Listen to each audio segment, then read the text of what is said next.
Now, getting Bootstrap actually into our website is incredibly easy, so this lecture shouldn't take us too long at all. So what you need to do first is go to the website getbootstrap.com. You can always just Google Bootstrap and it should take you to the right website, getbootstrap.com. Then just go to Get Started. And what you need to do essentially is to include this in the head of our HTML and then include these 3 lines in the body of the HTML. To give you a bit of an explanation of what's going on here is that this is basically loading some CSS that's provided by Bootstrap from this link here. So it's basically, you can think of it as downloading it from the internet. And then we also need to include some of this, which is JavaScript. And this will make more sense once we do the JavaScript module. But really it's just as simple as this. Here we have an empty HTML file. So I'm going to do what I always do and just put in HTML.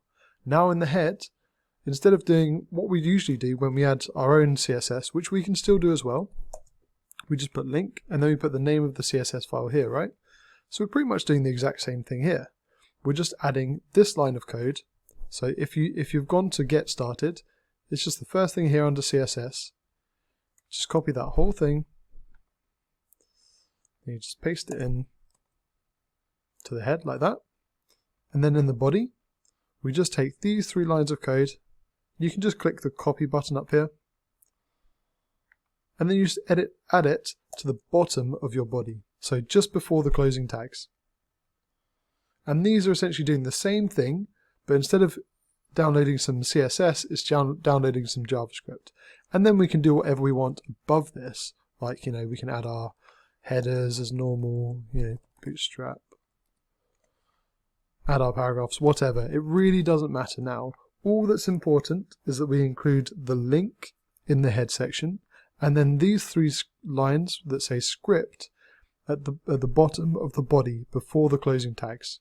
And that's it. So what I recommend you do is you basically just create your own HTML file like this, add in the CSS and the JavaScript just like I've done here, and then you can save that and you can have that as a template. So from then on, you'll always have a template that has Bootstrap running. So that's it for how to get it set up. Now let's have some fun with Bootstrap, and I'll see you in the next lecture.